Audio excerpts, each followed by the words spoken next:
Kung kakwelahan at pasayahan ng nanay ang mag-uusapan, nako, mukhang may nanalo na ang mother dear ni Lester, si Nanay Ganda.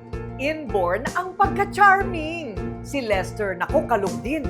Ano nga bang sikreto ng mag-inang ito? Bakit sila patok na patok sa social media? Heto na ang kwento ng one-of-a-kind mother and son kulitan. Alat ka, 5 milyon sweldo mo kada buwan, babantay ka ng baka. Oo. Pero kapag umiyak yung baka, kakapagayin mo. Ano? Masarap? Sobrang sarap! Sobrang sarap! Sa dami ng mga naglalabasang content creators ngayon, bakit sila ang isa sa pinaka-most viewed? Oo anak, si Sierra Madre to. Pasensya na, ngayon lang ako nakapag-update. Gusto ko lang sabihin na medyo nakakapagod. Tapos maalala nyo lang ako kapag may bagyo. Ay! Ang tapang! Ganyan ang kailan ko? Sa bawat asaran, sigawan, O, di anong ibig sabihin nun? Putulan mo! at real talk, nakakulitan.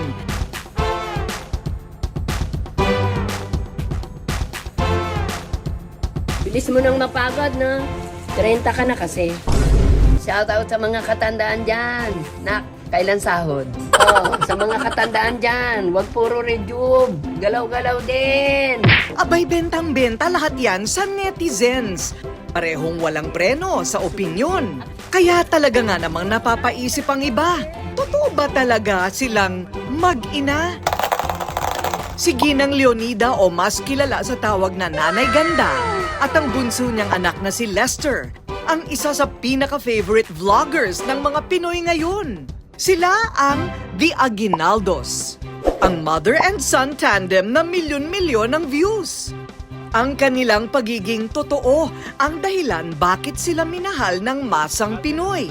Bukod kasi sa nakakatawa, sobrang relatable din daw. Salamin ng mga ordinaryong Pinoy na ginawang good vibes ang hirap ng buhay. Lagi kong pinapanood yan, si Nanay Ganda at si Lester. Idol na idol ko yan. Lodi yan si Nanay Ganda. Good vibes pag pinapanood ko. At ngayong Mother's Day, may bagong pakulo si Lester sa kanyang Nanay Ganda. What's up mga kabagang? Handa na ba kayo? Oh, handa ka na? Saan? Hindi, kasi ngayon ay kikitain natin si Angelina Jolie. Tanga, ano yun eh, imported star.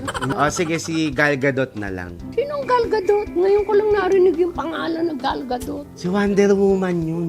Tanga, Wonder Woman. Anong Gal Gadot? Yun nga yung si Gal Gadot, si Wonder Woman. O sige, Yun ang pangalan niya, Gal Gadot? O sige, dahil ayaw mo kay Wonder Woman. Tanga, paborito ko yun. Mas paborito mo kay Darna. Si Darna tsaka si Wonder Woman. O hindi, si Darna na lang. Mga superwoman. Si Darna. Kitain natin. Ano, tara? So yun na nga. Samahan nyo kami mga kabagang dahil ngayon ay kikitain natin si Darna. Tara na.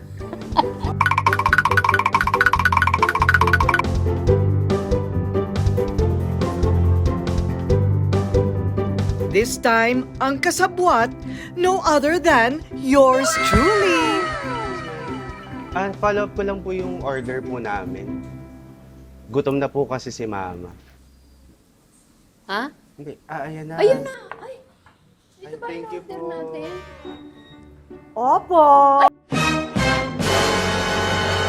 Ay! Nagulat din ako. Hello po. Panyo ko noon pa Kumusta? na kay Noli Di Castro. Si Noli De Castro, mas matanda po sa akin Hindi, yun. pero magkasama kayo. Magkasama kami, Oo. pero magkikita kami, nagmamano po ako sa kanya. Ay, hindi. Opo.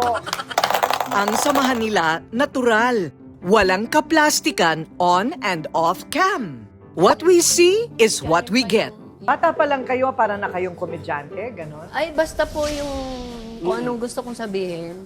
Lumalabas. Hindi ko alam kung bawal o basta kung ano yung lalabas sa bibig O ko. sino ang pinaka-mastermind ng pangungurakot sa gobyerno? Ay, mahirap po magsalita. O kita mo na may preno ka rin pala Hindi, kasi Oo. bawal po yun. Baka ipakulong ako. Daig pa raw ni Nanay Ganda ang BFF ni Lester dahil silang dalawa very open. Very supportive din si Bunso sa kanyang nanay na grabe ang pagka-fanay. Sobrang hilig sa mga artista. Itong anak mo, certified arkitekto, pero naging vlogger. Sinama ka pa. O, sa tingin mo ba bentang-benta yung mga vlog ninyo? Pag lumalabas po ako ng bahay, binabati ako, napapanood ako. Ay, hindi naman po ako marunong ng... So nagugulat na lang siya, kilala siya. Anong pinakagusto ng tao tungkol sa kanya? Palamura po siya. Top 1 ba? Top 1 sa school? Sa Facebook. Kala ko tapuan sa school. Pag nagagalit po ako, Oo. hindi po ako marunong ng salitang pangit kasi masama yun. Oo. Pag natutuwa po ako, lumalabas yung hindi maganda. Ay, baligtad. Pero sa likod ng kanilang mga tawanan, may kwento pala sa kanilang nakaraan na hindi gawang biro. Bago kasi naging ganap na arkitekto si Lester, naranasan nila ang matinding kakapusan. Dumating sa punto noon, si Lester sobrang awa sa kanyang ina.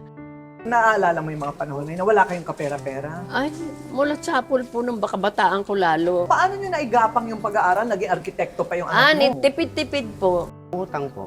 Uutang. May kapatid po akong napakabait. Nangatulong ako sa kanya. Hindi naman ako inaalila. Kaya nung nag-aaral ang mga anak ko, tinutulungan niya ako. Ako naman, handang tumulong sa mga gawaing bahay. Parang si mama po yung, parang may makain kami.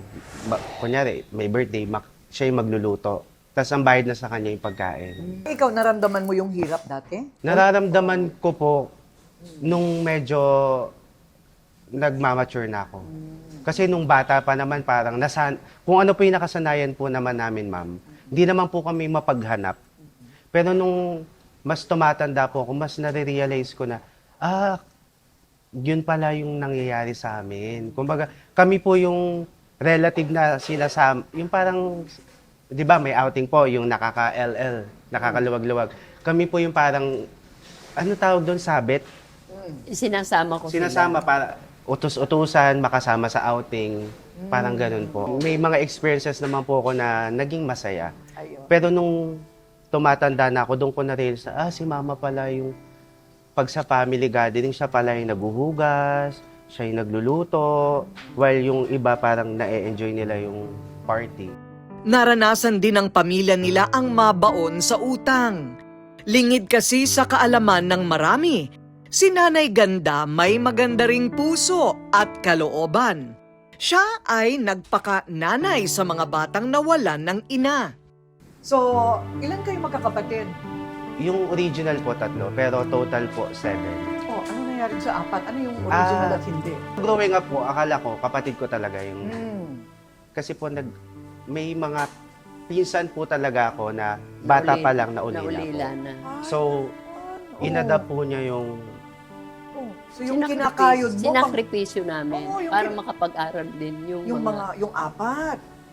Bayani, si nanay. Opo, selfless po talaga. Talagang mga anak ko na. Bakit naulila? Galaw nila. Bakit Namatay naulila? pa. Maaga pong namatay yung ama nila. Tapos yung ina, hindi pa nakakabambanlok sa nagbabampanti na. Lagi kong sinasabi.